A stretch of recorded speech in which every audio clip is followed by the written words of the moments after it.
I believe it was incredibly undervalued at 1900, and all these pundits use. Well, on a short-term basis, it clearly was not. But I mean, in hindsight, it's very easy to know. But at some point when the thing, I'm talking about like the Dow gold ratio and the gold real estate ratio and the gold, all of the when it comes to the amount of stuff that gold, but when gold was at 19 and gasoline was at $4 a gallon, gold was still undervalued compared to what it should be. We've gotten so, we make about the same amount of gold per person. We mine about the same amount of gold as we make babies throughout the centuries. So there's a certain amount of gold per person, about the same now as there was back in ancient Roman times. All of the stuff that we make, though, we've become thousands and thousands of times more efficient at making stuff. And so instead of the vast majority having just a subsistence living where they might have a pair of shoes and be able to clothe themselves and have a bed, the majority now, you have access to all of these different things like, you've got a refrigerator, you've got indoor plumbing, we've all got cell phones, we've got computers, cars, you've got hotels at your disposal, jets and everything else. The value of the amount that gold purchases is extremely low on a historic basis because it's been diluted by all of the other liquid financial assets that we keep on developing that we can store our wealth in.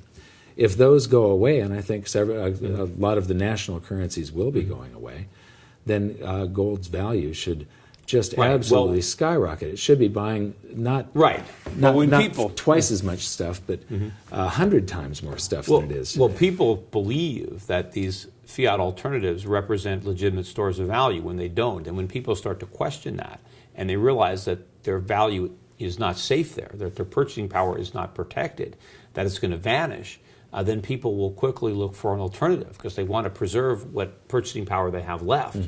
And yes, everybody's going to try to rush back into gold, and that means the price is going to be substantially higher because of the increase in demand. Right now, you don't have people are complacent. People trust the system.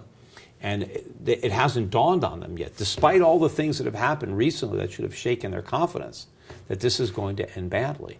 But when people figure this out, I mean, you remember back to the housing bubble and the subprime mortgages. I mean, people were confident in these securities. I mean, people were paying above par. People were paying more than 100 cents on the dollar to buy a subprime mortgage before the bubble popped. But once it popped, and it was very quickly, these things were worthless. You couldn't give them away. They had no value. But all that changed was perception.